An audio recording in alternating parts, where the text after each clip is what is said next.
Buenas noches, estimados televidentes. Continuando con el programa anterior, hoy tendremos un espacio para Rusia. Rusia, estado multiétnico y el más extenso del planeta, que tiene su historia más antigua a partir del siglo IX después de Cristo, con el nacimiento de el primer Rus que nació en la ciudad de Kiev,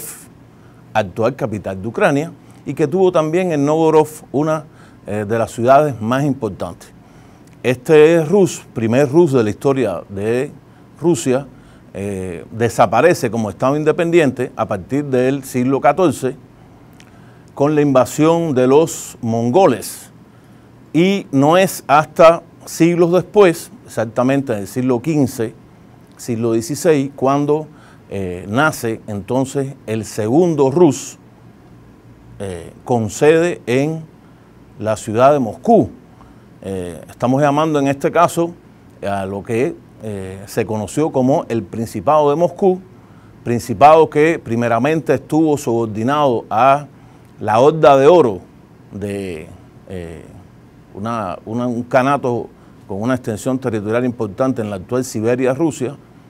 que tenía su sede en la ciudad de Kazán. No es hasta Iván III el Terrible en que se rompe esta subordinación de Rusia a los mongoles, y nace entonces el Principado de Moscú independiente, que a la vez, pocos años después, se convierte en el primer zarato. Zarato nombre que viene a partir de zar. Y quiero que los televidentes conozcan que cuando estamos hablando de zar, en el caso de Rusia y el nacimiento de ese gran imperio ruso, zar, la palabra viene de César, o sea, viene de una denominación realmente latina. Es como decir, o para la historia rusa, se considera que Roma es el primer gran imperio, Constantinopla el segundo gran imperio y Moscú el tercer gran imperio en la historia de la humanidad. Esa entidad política se empezó a extender por todos los territorios hacia Europa Occidental, hacia el sur, hacia el este, y llegó a constituir, llegando hasta el mar Pacífico, en ese grandísimo imperio que es conocido, que fue conocido como el Imperio Ruso. Imperio Ruso que tiene en la historia moderna un periodo de desaparición en 1917, cuando se produce la Revolución Rusa de 1917, también conocida como Revolución Bolchevique o Revolución Comunista, que dirigida por Vladimir Ilich Lenin y otros grandes destacados políticos de esa revolución. Desaparecen entonces el imperio y nace, después de una guerra civil que duró unos cuantos años, exactamente en el año 1923, lo que en la historia contemporánea yo creería que todos conocemos como la Unión de Repúblicas Socialistas Soviéticas, una entidad multinacional que conformaban exactamente 15 repúblicas supuestamente soberanas, pero que siempre tuvieron el centro principal del poder en la ciudad de Moscú. Esa Unión Soviética prácticamente como entidad política y como entidad socioeconómica nació de un sistema feudal predominante en Rusia, pero para los años 40 y 50 del pasado siglo XX se convirtió en una potencia poderosísima que en los marcos de la Segunda Guerra Mundial se enfrentó de manera directa y venció en esta Segunda Guerra Mundial al Tercer Reich, o sea, el tercer imperio alemán de Adolfo Hitler, imperio fascista, nazi como sistema, en un enfrentamiento evidentemente entre el la ultrarreacción del imperialismo con el llamado comunismo, que tuvo en esa Unión Soviética el principal centro de atención. Yo quisiera destacar, porque es importante en la historia de Rusia conocer que esa Segunda Guerra Mundial, cuando se habla por politólogos actuales, muchas veces se tiende a minimizar el papel de la Unión Soviética en la victoria sobre el nazifascismo, sobre la Alemania hitleriana. Y lo cierto es que tenemos que tener en cuenta que las principales batallas de esa Segunda Guerra Mundial entre la Alemania nazi y la Unión Soviética comunista se dieron en los propios territorios de la Unión Soviética, y son famosas esas grandísimas victorias del ejército rojo formado por rusos, por ucranianos, por bielorrusos y por todas las nacionalidades de ese gigantesco Estado multinacional que se llamó la Unión Soviética, donde obtuvieron victorias extraordinarias en la batalla de Moscú, en la batalla de Stalingrado, en la batalla del Arco de Kursk, y que culminaron con la victoria soviética en Berlín, cuando el mariscal Zhukov llegó a cercar y vencer a las tropas alemanas, que capitularon el día 9 de mayo de 1945. Momento trascendental en la historia de la humanidad. Se venció por la Unión Soviética y por, evidentemente, los rusos como principal pueblo de ese que fue un Estado multinacional gigantesco, a el nazifascismo alemán. Es en ese momento donde la Unión Soviética, después de haber tenido pérdidas que, según diferentes cifras, pueden variar, unos dicen que 20 millones de muertos, otros dicen que 26 millones de muertos, yo creería que la cifra más cercana está entre muertos en combate y muertos por enfermedad, por hambre, en los cercos de grandes masas, ciudades, incluso la ciudad de Leningrado estuvo cercada 2 años por las tropas alemanas. Los muertos de la Unión Soviética deben haber estado alrededor de los 30 millones. O sea, 30 millones de ciudadanos soviéticos hicieron posible la desaparición del nazifascismo alemán y el nacimiento a partir de ese momento, de un gran bloque, eso que se llamó el bloque del Este, el bloque comunista o el Tratado de Varsovia, que incluyó a la Unión Soviética con los países que habían, o la mayoría de los países que fueron liberados por el Ejército Rojo en el avance hacia la capital alemana. De esa historia, evidentemente muy importante como trascendencia para los momentos actuales, nació una potente Unión Soviética, tan potente que pocos años después, 1948, hizo detonar la primera bomba atómica rusa. Ya anteriormente los Estados Unidos, en 1945, que fue el primer país que logró el dominio nuclear, habían realizado un bombardeo contra el Japón imperialista, bombardearon las ciudades de Nagasaki e Hiroshima. 1948, 3 años después, la Unión Soviética logra el dominio de las armas nucleares, y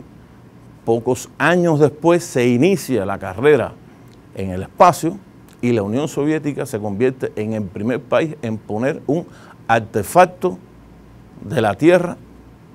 en el espacio extraterrestre. O sea, da la vuelta alrededor de la Tierra el primer Sputnik, llamado Sputnik 1. En esa carrera con los Estados Unidos también la Unión Soviética puso al primer astronauta que salió de la Tierra, Yuri Gagarin. La producción de acero de la Unión Soviética, de aluminio, creció en proporciones, yo diría geométricas, no aritméticas, sino geométricas. La Unión Soviética se llegó a convertir en el principal productor de acero del mundo, superando incluso a los Estados Unidos en esos años después de la Segunda Guerra Mundial. Estamos hablando de los años 50, los años 60 y los años 70. A la vez, es trascendente señalar que ese propio sistema, o sea, el sistema político ruso, sistema de un partido único, de lo que fue el Partido Comunista de la Unión Soviética, el PECUS, tuvo momentos destacados de cambios internos. En 1924 había muerto Vladimir Ilich Lenin, el padre de esa revolución rusa de 1917, y ese propio año Joseph Stalin asume el cargo de primer secretario del Partido Comunista hasta su muerte en 1954. Hay historiadores, no vamos a tomar partido ni por uno ni por otro, que consideran la figura de Stalin una figura trascendental en esa victoria de la Unión Soviética sobre la Alemania nazi. Hay que también tener en cuenta que en esos años en la Unión Soviética hubo grandes purgas de muchos de los militantes del propio Partido Comunista de la Unión Soviética, y los principales dirigentes que habían hecho la revolución junto con Lenin, Zinoviev, Kanamev, Trotsky, fueron separados del Partido Comunista, unos condenados, otros estuvieron en eso que se llamó en la Unión Soviética los Gulag, especie de campo de concentración, y Trotsky, como sabemos, tuvo que salir de la Unión Soviética, viajó primero a Turquía, después a México, donde es conocido que fue asesinado en 1940, mandado por el propio Stalin. Esas situaciones están comprobadas en la historia, igual que los asesinatos que cometieron oficiales de la KGB rusa, comandados por una figura siniestra en la historia de la Unión Soviética, que fue Lavrentiy Beria, jefe de la KGB, donde en Katlin, por ejemplo, asesinaron a 3.000 oficiales polacos que se habían negado a servir en el Ejército Rojo. Por lo tanto, estoy diciendo que hay una parte positiva en la época de Stalin y una parte que evidentemente es extremadamente negativa y que no podemos dejarla afuera. Terminamos esta primera parte y continuamos paso seguido.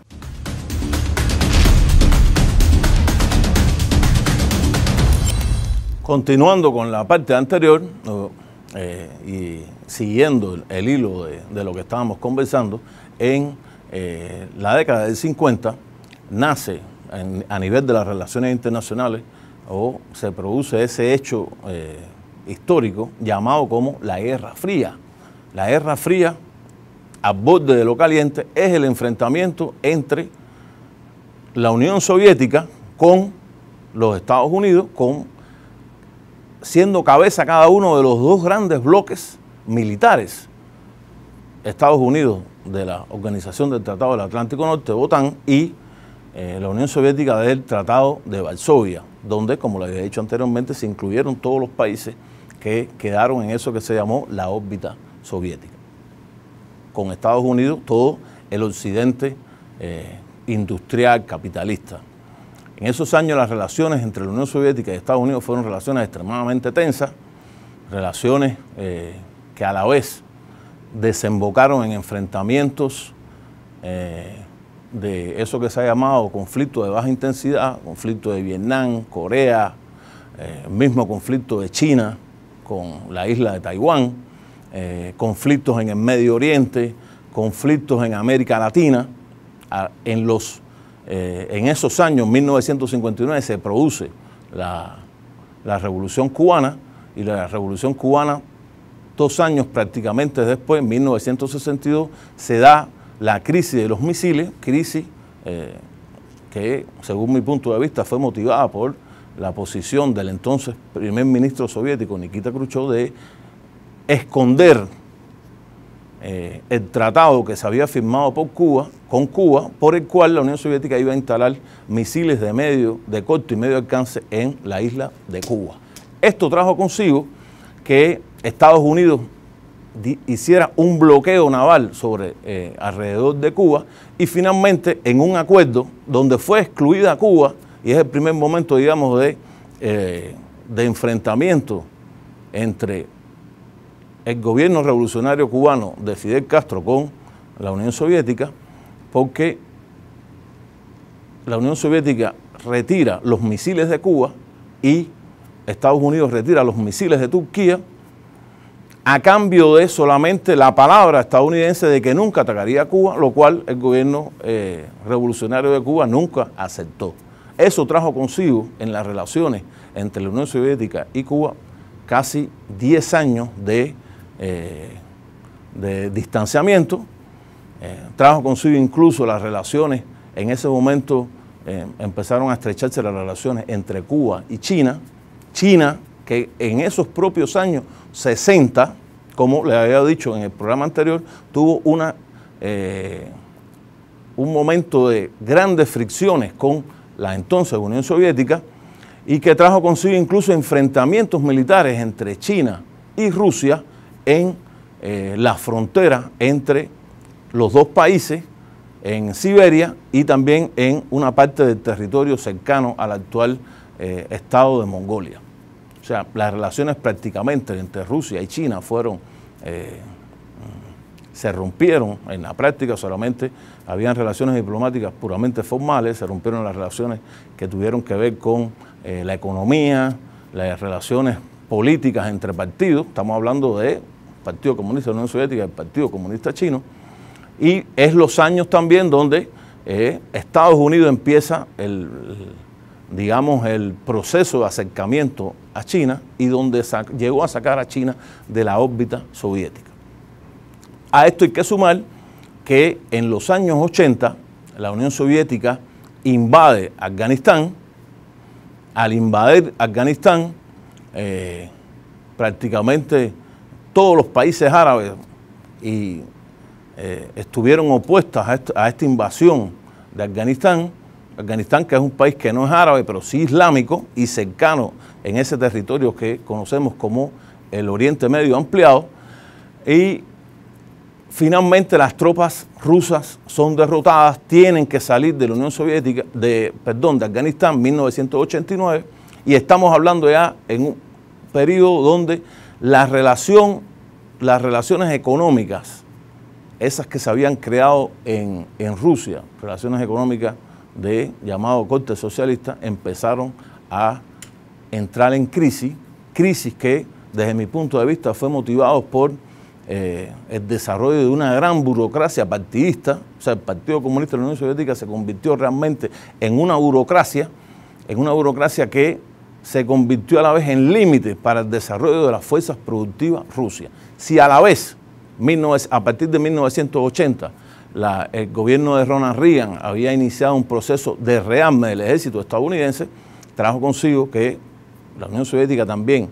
en ese mismo proceso de rearme, desarrolló e invirtió grandes sumas de dinero en la producción militar. Sin embargo, abandonó la producción que tiene que ver con la propia sociedad rusa o la propia sociedad de la Unión Soviética en general. Esto trajo consigo una crisis económica que se fue profundizando y que con el ascenso al poder en 1983 de Mikhail Gorbachev como primer secretario del Partido Comunista de la Unión Soviética, iniciaran entonces un proceso llamado de perestroika, proceso desde el punto de vista económico, proceso de apertura, y un proceso de lo político llamado en la Unión Soviética en ese momento como el Glasnost, proceso de apertura entonces de la sociedad rusa, sociedad que había estado cerrada prácticamente desde 1934, cuando Stalin se había hecho del poder de manera total en Rusia y que había continuado de una u otra manera con los gobiernos posteriores de la entonces Unión Soviética, con Nikita Khrushchev, con Brezhnev, con Chernenko, con Andropov, para llegar finalmente a el poder de Gorbachev. Gorbachev, al iniciar esta política, en medio de una crisis económica realmente aguda en la sociedad soviética, trajo consigo el desplome primero del campo socialista, de eso que se llamó campo socialista o socialismo real. Yo personalmente tengo mis dudas reales de que eso haya sido socialista o haya sido algo relacionado con eso que se ha llamado, repito, socialismo real, pero así es como normalmente lo llama la historiografía. Esto, a la vez, en 1989 cae el muro de Berlín y en 1991, después de un intento de golpe de Estado en la entonces Unión Soviética, o sea, un golpe de Estado contra Gorbachov por figura dentro de la ortodoxia del Partido Comunista Soviético, trajo finalmente la caída de la Unión Soviética en 1991 y el nacimiento de la nueva Rusia que llega hasta nuestros días, que desde 1991 hasta el 2000 estuvo al frente como presidente Boris Yeltsin, principal figura política en esa desaparición de la Unión Soviética, y que a partir de 1991 cambia de manos el poder y entra en la escena rusa la figura política que conocemos hoy como Vladimir Putin, un ex jefe de la KGB soviética, un hombre que domina perfectamente el alemán, que fue jefe de la estación de la KGB en Alemania y que como amplio conocedor del pensamiento occidental inició un proceso, digamos, en este primer momento, hay que tener eso en cuenta, a veces no se conoce mucho. Putin estuvo en un primer periodo de gobierno en un intento de acercamiento a los Estados Unidos. Ese intento de acercamiento no se pudo dar, realmente fue todo lo contrario. Hay que tener en cuenta que en esos propios años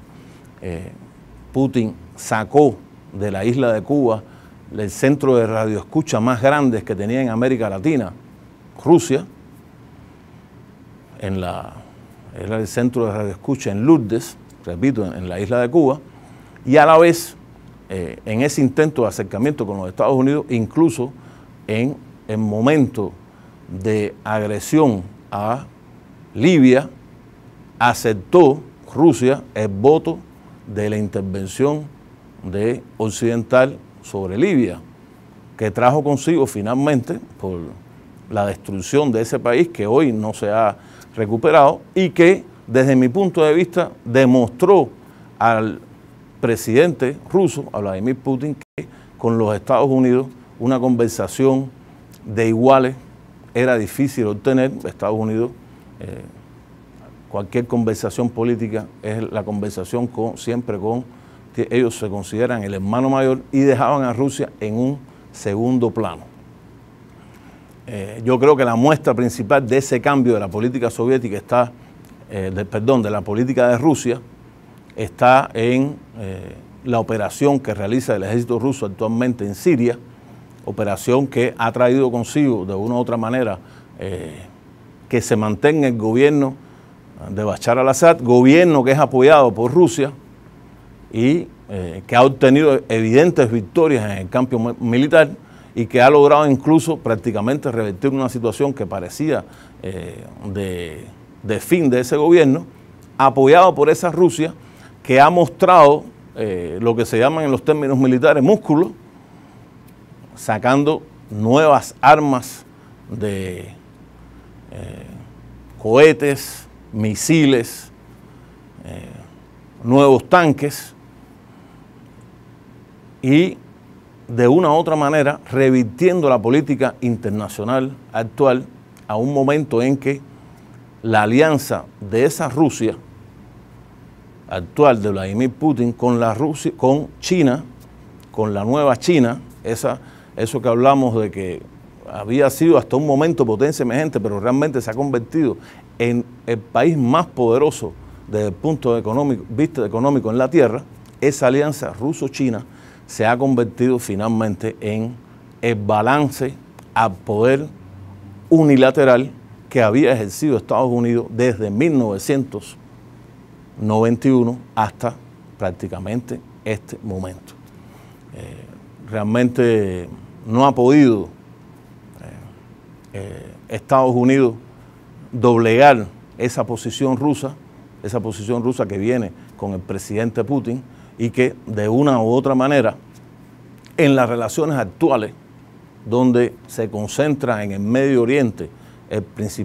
la principal zona de conflicto, se debate entonces esa primacía a nivel mundial entre lo que he llamado anteriormente la alianza ruso-china, esa alianza donde Rusia aporta un importante poderío militar y China a la vez aporta el poder económico por ser la potencia